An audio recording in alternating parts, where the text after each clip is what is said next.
بسم اللہ الرحمن الرحیم۔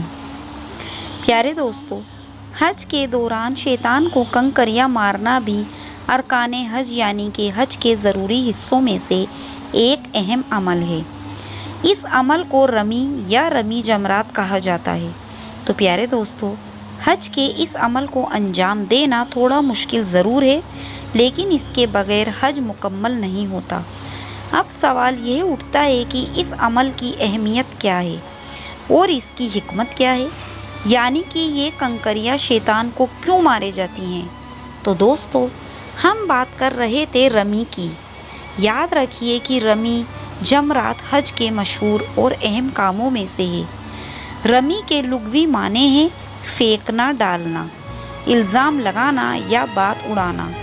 قرآن میں بھی یہ لفظ ان تمام معنوں میں استعمال ہوا ہے، لیکن شریعت کی اصطلاح میں رمی جمرات کا مطلب ہے ایک مخصوص یعنی طے وقت پر، طے جگہ پر، طے گنتی کے ساتھ چھوٹی چھوٹی کنکریاں پھینکنا۔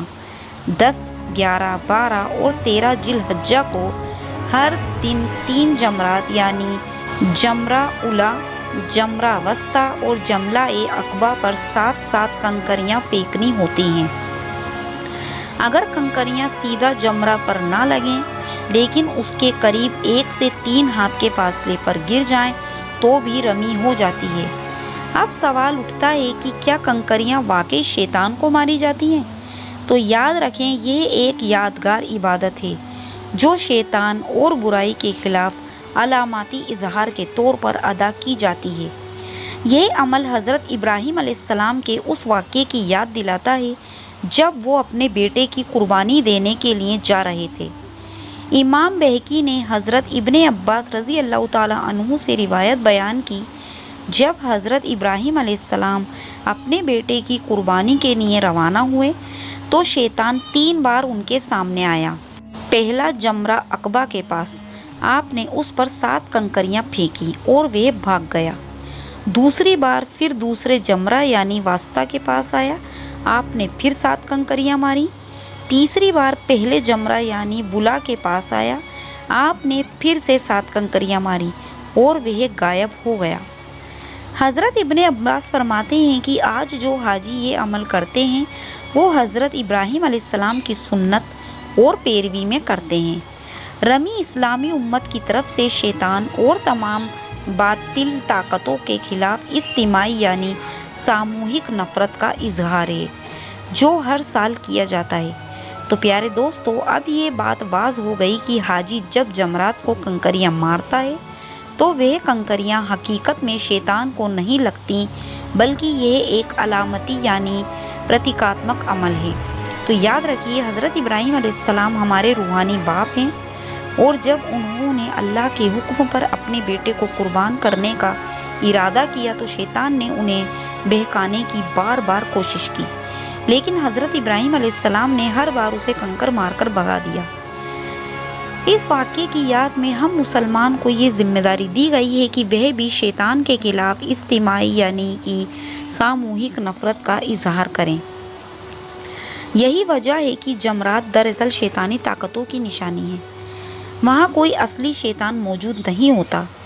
رمی شریعت کا حکم ہے اور یہ اکثر علماء کے نزدیک ایک واجب ہے، یعنی کہ حج کے ان کاموں میں شامل ہے جنہیں چھوڑنا صحیح نہیں ہوتا۔ حالانکہ یہ حج کے ارکان یا فرض میں نہیں آتا۔ اب رمی کی اہمیت سمجھنے کے لیے 2 صحابہ کی روایتیں بھی ملتی ہیں۔ پہلا میں حضرت جابر بن عبداللہ رضی اللہ تعالیٰ عنہ سے روایت ہے کہ رسول اللہ صلی اللہ علیہ وسلم نے اپنی سواری پر بیٹھ کر رمی کی اور فرمایا، مجھ سے اپنے حج کے طریقے سیکھ لو، کیونکہ ممکن ہے اس سال کے بعد میں تمہارے ساتھ نہ رہوں۔ دوسرے نمبر میں حضرت عبداللہ بن عمر رضی اللہ تعالیٰ عنہ سے روایت ہے کہ حجۃ الوداع کے موقع پر رسول اللہ صلی اللہ علیہ وسلم نے مینا میں ٹھہر کر لوگوں کے سوالوں کے جواب دیے۔ ایک آدمی نے پوچھا، میں نے غلطی سے حلق یعنی بال کٹوانا پہلے کر دیا۔ آپ نے فرمایا، اب قربانی کر لو، کوئی حرج نہیں۔ دوسرے نے کہا، میں نے رمی سے پہلے ہی قربانی کر لی۔ آپ نے فرمایا، کوئی بات نہیں، اب رمی کر لو۔ اب سوال یہ ہے کہ رمی کا طریقہ کیا ہے، اس کا وقت کیا ہے، ان تمام باتوں پر بھی ہم آگے بات کریں گے۔ لیکن اس سے پہلے ایک دلچسپ بات کی ہر سال لاکھوں حاجی جو کنکریاں مارتے ہیں وہ آخر جاتی کہاں ہیں؟ تو دوستو، مینا میں رمی کے لیے ایک خودکار یعنی آٹومیٹک سسٹم کام کرتا ہے۔ جب حاجی جمرات کے تینوں مقام پر کنکریاں مارتے ہیں تو یہ کنکریاں پل کے نیچے بنے 15 میٹر گہرے تہہ خانے میں گرتی ہیں۔ وہاں سے 3 خود چلنے والے کنویکٹر بیلٹ ان کنکریوں کو جمع کر لیتے ہیں، پھر انہیں چھانٹ کر الگ کیا جاتا ہے۔ پورا سسٹم جمرات پل کی الگ الگ منزلوں پر لگے دروازوں کے ذریعے کنٹرول ہوتا ہے جو کھلتے اور بند ہوتے ہیں تاکہ کنکریاں اندر نہ جائیں۔ اس کے بعد یہ کنکریاں ٹرکوں کے ذریعے ایک طے جگہ پر پہنچائی جاتی ہیں اور وہاں فالتو سمجھ کر ٹھکانے لگا دی جاتی ہیں۔ تو پیارے دوستو، سرکاری اندازے کے مطابق ہر سال 1000 ٹن کنکریوں کو ٹھکانے لگایا جاتا ہے۔ آپ اس خود چلنے والے سسٹم کے بارے میں کیا رائے رکھتے ہیں؟ کمنٹ میں مجھے ضرور بتائیں۔ اب ہم آپ کو رمی سے جڑے کچھ ضروری مسائل بتانے جا رہے ہیں جن کا جاننا ہر حاجی کے لیے بہت ہی اہم ہے۔ رمی کا وقت کب ہے؟ شریعت نے رمی کے لیے خاص دن وقت طے کیا ہے۔ رمی 4 دنوں میں کی جاتی ہے۔ 10 ذی الحج اسے یوم نحر یعنی قربانی کا دن کہا جاتا ہے۔ 11، 12 اور 13 ذی الحج ان دنوں کو ایام تشریق کہا جاتا ہے۔ قرآن میں اللہ فرماتا ہے اور اللہ کو یاد کرو۔ گنتی کے ان خاص دنوں میں جو شخص جلدی چلا جائے 2 دن میں اس پر کچھ گناہ نہیں ہوتا اور جو ٹھہر جائے اس پر بھی کوئی گناہ نہیں۔ تقوی اختیار کریں اور اللہ سے ڈرتے رہیں کیونکہ اسی کی طرف لوٹنا ہے۔ سورہ بقرہ میں ہے کہ 10 ذی الحج کی رمی یعنی پہلے دن کی رمی، اس دن صرف ایک جمرات یعنی کہ بڑا جمرہ یا جمرات العقبہ کی رمی واجب ہے۔ رمی کا وقت کب شروع ہوتا ہے؟ حضرت ابراہیم علیہ السلام کی سنت کے مطابق اور حنفی علماء کی رائے میں صبح صادق یعنی فجر سے پہلے کا وقت صحیح رمی کرنا جائز ہے، لیکن سب سے بہتر وقت سورج نکلنے کے بعد سے لے کر زوال سے پہلے تک کا وقت ہے۔ زوال کے بعد سے سورج ڈوبنے تک بھی رمی کی جا سکتی ہے، اس میں کوئی گناہ نہیں۔ غروب کے بعد اگر کوئی رمی کرتا ہے تو فجر سے پہلے تک کا وقت ابھی بھی ہے، لیکن بغیر مجبوری کے ایسا کرنا مکروہ یعنی ناپسند ہے۔ ہاں، اگر کسی کو بھیڑ، بیماری یا کمزوری کی وجہ سے مجبوری ہو تو غیر مسنون وقت میں رمی کرنے پر کوئی گناہ نہیں۔ علامہ شامی رحمۃ اللہ علیہ نے فرمایا، اگر کوئی مجبوری کی وجہ سے واجب وقت میں عمل نہ کر سکے تو اس پر کوئی گناہ نہیں، لیکن اگر کوئی بنا مجبوری کے منع کیا گیا کام کرے جیسے سلا ہوا کپڑا پہننا تو اس پر دم یعنی قربانی دینا لازم ہو جاتا ہے۔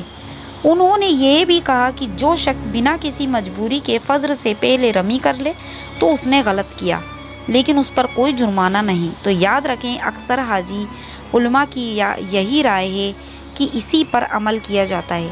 تو پیارے دوستو، اب بات کرتے ہیں رمی کے وقت اور اس میں مختلف اماموں کی رائے کے بارے میں۔ پہلے دن یعنی کہ 10 ذی الحج کی رمی، علماء کی رائے امام ابو یوسف رحمۃ اللہ علیہ کی رائے ہے کہ پہلے دن کی رمی کا وقت زوال یعنی دوپہر کے وقت تک ہے۔ زوال کے بعد اگر کوئی رمی کرتا ہے تو وہ قضا مانی جائے گی۔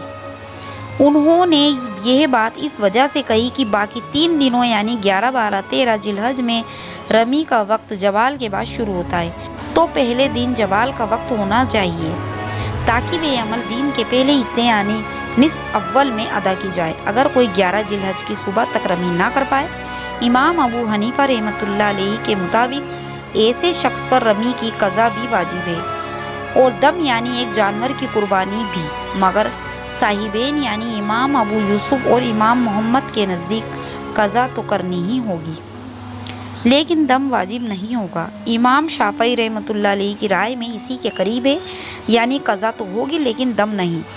امام مالک اور امام احمد کی رائے، مالکی علماء کا کہنا ہے کہ رمی کا وقت 10 تاریخ کی صبح صادق سے شروع ہو جاتا ہے۔ یہی رائے حنفیہ کی بھی ہے۔ امام احمد بن حنبل سے ایک روایت ہے کہ یہی رائے نقل ہوئی ہے، لیکن ان کی مشہور رائے اس کے خلاف ہے۔ ان کے مطابق غروب آفتاب یعنی سورج ڈوبنے پر رمی کا وقت ختم ہو جاتا ہے۔ اس کے بعد اگر کوئی رمی کرے تو اسے قضا کے ساتھ دم بھی دینا ہوگا۔ آج کے دور میں حاجیوں کی بھیڑ کو دیکھتے ہوئے امام ابو حنیفہ سے منقول دوسری رائے کو زیادہ بہتر سمجھا گیا ہے۔ اس پر عمل کی صورت یہ ہو سکتی ہے کہ سنت اور افضل وقت میں عمل کرنا فضیلت والا ہو، باقی وقت کو وقت جواز یعنی جس میں کرنا جائز ہے مانا جائے۔ جمرات کے ستون یعنی کھمبے جن پر کنکریاں ماری جاتی ہیں۔ تو دوستو اب آخر میں آپ کو ان 3 جمرات یعنی ستونوں کے بارے میں بتاؤں گی جن پر حاجیوں کی طرف سے کنکریاں پھینکی جاتی ہیں۔ یہ شیطانی طاقتوں کی یاد میں ہے جہاں شیطان نے حضرت ابراہیم علیہ السلام کو بہکانے کی کوشش کی۔ تو یاد رکھیے حج کے دوران 10، 11 اور 12 ذی الحج کو حاجی 3 پتھر کے ستونوں یعنی کھمبوں پر کنکر پھینکتے ہیں۔ انہیں جمرات یا جمار کہا جاتا ہے۔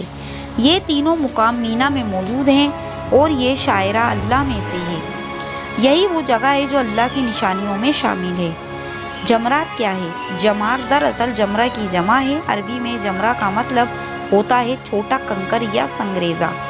لیکن حج کے دوران ان کنکریوں کو پھینکنے کی وجہ سے جن جگہوں پر پھینکا جاتا ہے انہیں ستونوں کو بھی جمرہ کہا جانے لگا۔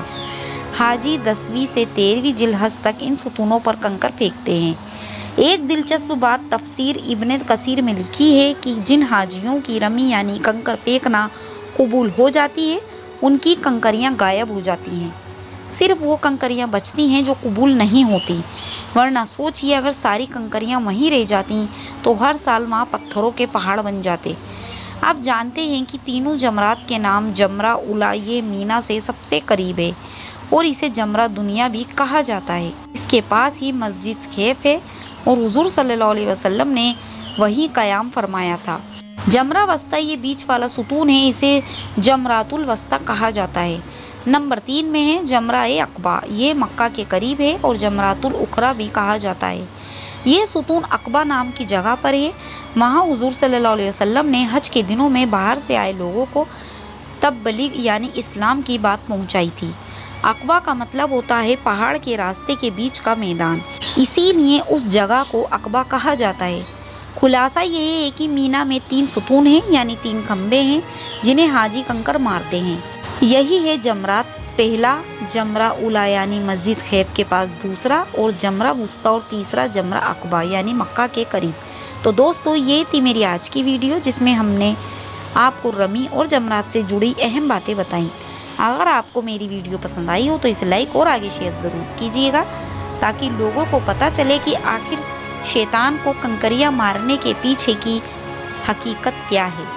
تو دوستو ملیں گے اگلی ویڈیو میں، تب تک کے لیے اللہ حافظ۔